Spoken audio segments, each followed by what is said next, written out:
All right. Hello, my sweet friends. Welcome to another episode of Knowledge with Nolen. It is I, Dave Makes Noises, your partner in creativity. Let's roll with that. We are back with another episode of Knowledge with Nolen. Today, we thought it would be interesting to talk about creating memorable NPCs that you would want to interact with. You know, because we see it. We've got like 2 videos at least on NPCs that the players like hate for some reason, which I think is crappy. And at the very least, if we're like pointing out NPCs that players hate, we should be offering tools to make NPCs that players love. That seems like a fair exchange, right? Yeah. So we're going to roll with that as the premise for the present episode of Knowledge with Nolen, featuring Dave Makes Noises at Rip Daddy's house. And with that, I introduce you to my dear friend and trusted DM, to Nolen's. Hi, Nolen. Hi, everybody. How's it going? Good. Okay. So we're going to talk about NPCs. We are going to talk about NPCs. Are you excited? Okay. I am. I really love creating NPCs. It shows. I love interacting with good NPCs.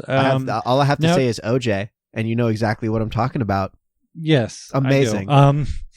Not the football player. Old Jeb. We're not talking We're about... talking about Old Jeb, which is not only a character, but its own language as well. Yeah, it is. And we'll go into that in this episode. So when I think of NPCs, I think of those just like background characters, which are just kind of, they're the background noise. They're the cardboard cutouts that you don't really interact with too much, but they're there. And then obviously you do have to interact with them ever so often, whether you're shopping for some reason, you're getting a quest, you're dealing with the town guard, or the tricksy kind of traveling person comes out of nowhere to offer you basically wares if you have to coin. Buy something. Yeah, wares, a quest, etc. I love memorable NPCs because then it gives you a reason to kind of go back to that place.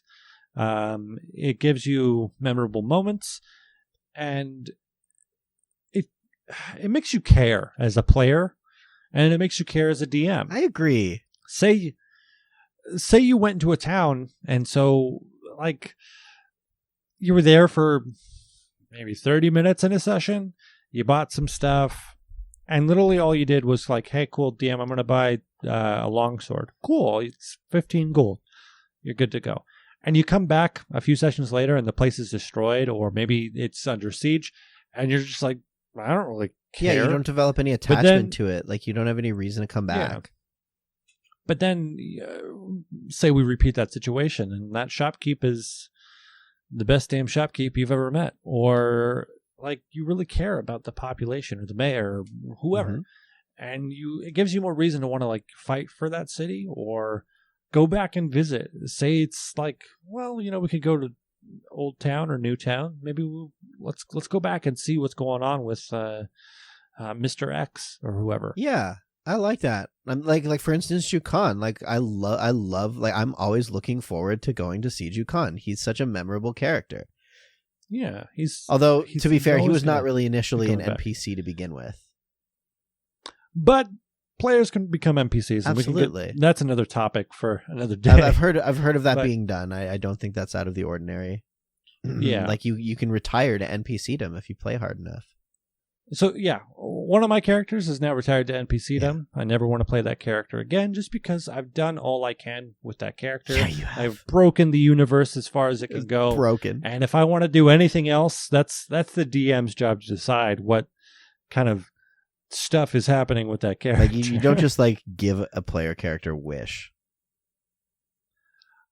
Usually. But it's an option that they can take. Yeah, I know. That's true. So many classes can take That's wish. crazy. It's not impossible. That's fair. But yeah, so when it comes to like creating NPCs, there's a bunch of different things you have to think about and a bunch of different things that can make them memorable. Like, Dave has written down a good number of reasons why, and we can go down this list. Yeah. But so first thing he wrote one down, thing that is just a very simple thing that you can do is to give an NPC a voice, like a unique voice that maybe the characters have not heard in the campaign before. You know, I know a lot of our listeners are aspiring voice actors. It's a great place to cut your teeth on creating some characters for that demo reel. You know what I mean? Yeah. So that's a part of it. Voices, I mean, that's how we got hooked on, what was her name? Sweet Mama June. Yeah. And old Jeb.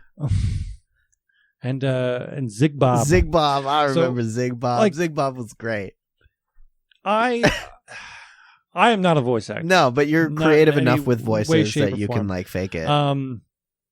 Yeah. Maybe you can, like, Jukan has a distinctive accent. It doesn't even have to be like accurate to anything. It can just be whatever you want it to be. And so most of the time I think of a voice before I think of the character, and I kind of just fill the shoes. Okay. So I was driving my car one day, and I was just doing that kind of, I think, you know, the southern kind of Louisiana style accent came up in my head, and maybe it was more like the southern dandy, like the I don't know if I can do it I know right exactly now. what you're talking about. Well, how there, well, folks? how did that? I ain't never seen nothing like that my do whole declare damn life. How dare, how simply dare. Yeah. I do declare this heat is sweltering. Yeah. That kind of thing. And then I'm like, well, what kind of character would that be? Oh, he is a gnome. Yep. Just kind of like barefoot gnome. He's got the fancy suit because he's that southern dandy type. Zig Bob. And then he was Zig Bob. He was the mayor of that little town based off the river. And funny enough, it's in this world that we're playing in already. Oh, are we going to meet them or no? Who knows? I don't know where you guys are going. We have no idea.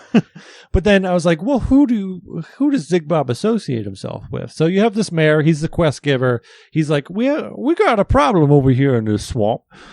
Okay. So it's like, cool, quest giver. Well, what happened? Well, my good pal over there, old Jeb, went out into the forest and got himself attacked by something. Yeah. And then you find out that, okay, this thing drove old Jeb insane. And so old Jeb talks like that Cajun kind of like fast. I don't know. That's kind of.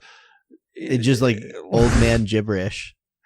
Old man gibberish, but it's got that Cajun hint to it. Yeah, with a twang. Where. Yeah, it's not. It's not quite like Cajun Boomhauer at all. No, it's more like just Foghorn Leghorn. Yeah, you definitely got that eyebrow raised, and you're just like talking gibberish. And although I would say Foghorn Leghorn might even consider be like in between that and Southern Dandy. Yeah, you know? And it's the dude from the Sandler movies, like all the Happy Madison. Oh, of course. Where he's kind of just it's Ned from South Park. It's Ned, exactly. There's always that one just kind of like monotone, like rambling. Yeah, for sure. And so that's great. Like then you're filling up this town with all these different characters, and of course we had Sweet Mama June, who was she was the sugar shine manufacturer and distributor. Yeah, she made potions. It's basically just moonshine because that's the route we were going with this. And she had that like, oh, sugar kind of voice, the very just like welcoming kind of like Southern hospitality, Southern belle even, and just like lush. She's that like warm motherly figure who's just like, you want apples? We got like apples. Mom from Mom's friendly robot company, but redneck. Yeah, right. Much like so. very matronly, but like not like actual mom, just like the and front she puts up. My sister then added onto that character and turned her into an Avon lady of the fantasy variety. Oh my God, that was so funny. It's like, well, howdy, y'all. I got Avon calling, or we called it Favon. Favon, that was so good. Avon. But then it's like, boom, you have this whole town kind of filled up just off of that Southern Dandy idea. So voices can kind of just lead you on this track of never-ending NPC creation. Yeah, which is cool. Absolutely, it can be great. I would love to build an NPC that just talks like Homestar Runner. That would be the perfect place for that voice. You know what I mean? Go for it. Yeah. All right. Well, here's another one. I mean, we kind of talked on some of that, but the next topic that I wrote down when I was thinking about this was idiosyncrasies and hooks. But I guess that in part, like a voice could be one of those things, but like there's character traits that you could look at too for like a grab. an attraction. Yeah, and like it depends on what you're going for. Like with the idea of Zigbob and Sugarshine Swamp and all those characters, it's like, okay, this is to get them to a quest. It's kind of that middle of the road quest where they're traveling somewhere, and I think what had happened is that there was this this river in between the players and their goal, and the only way to get across there was this kind of like rope pulley bridge that was operated by the gnomes of this village. And so while asking, hey, can we use your rope bridge to get across? Because it was kind of like you sit in a bucket and then you have to pull yourself across. The mayor was like, I'll let you use it, but you have to help me out. You kind of like... Yeah. Like, and that worked. Yeah. And so the players then had to go deal with this. I can't remember what the enemy was called, but it's basically... the T-Rex? No, it wasn't a T-Rex. It was like this weird... there was the giant stinky kind of elephant thing, but then it was this tiny little demon that had like a garrote and was trying to strangle people. I remember that, yeah. And so when you got strangled, you went into like pandemonium or something. I can't remember the monster sheet, but like that's what drove Zigbob insane. No, Old Jeb. Jeb, that's what drove, and so like I think I got garroted, right, and another party member got garroted, and as a result, when we came out of our head trip, we were fluent in Old Jeb. Yeah, and so there was a language that was added on the character sheet. But then it's like cool. It's a side quest that's getting your players some XP, but then they're also doing it to help the little city that they found. And then it gives them a reason to want to return. Yeah. Because they've also found a potion manufacturer that sells it at a decent pretty price, cheap. where it's not 50 gold pieces like for $5 a standard potion. It was pretty cheap. Yeah. Thanks for the deal, sweet Mama June. Yeah. And that also then gives like a sense of significance because you've established a relationship with this town. You want to protect it if you ever see it in danger, and then you care about these characters. Of course. Yeah. I love how fleshed out that is. It's so lovely. So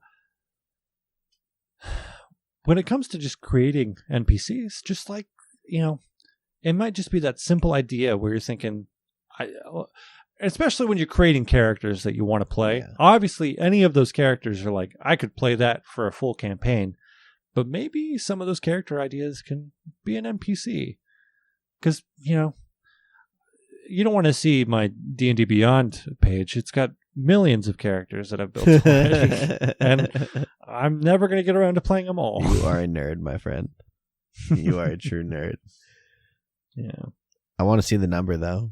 I want you to text it to me privately. I'll show you that number alone. Yeah, that'll be my... That'll be quite a gift. Yeah. Cool. I'll share that eventually. Yeah. Nolen D&D character count reveal at 250,000 subs. I feel like that's a reasonable goal. And then you're going to be surprised how many Jukons there are. Oh my god, there's probably going to be like 25 Jukons. There's going to be like a Jukon for every play style and archetype. Yeah, it's too much. But I think that's a great stopping point for this video, talking about NPCs. Comment below and tell us about your most memorable NPCs. If you have any questions, give us a holler. You'll be surprised that we answer back. Yeah, I mean, we do tend to like touch on these things and keep a tab on it. Yeah. Okay. Well, do we call it here then? Yeah, we'll call it. Very good. Jake, called it here.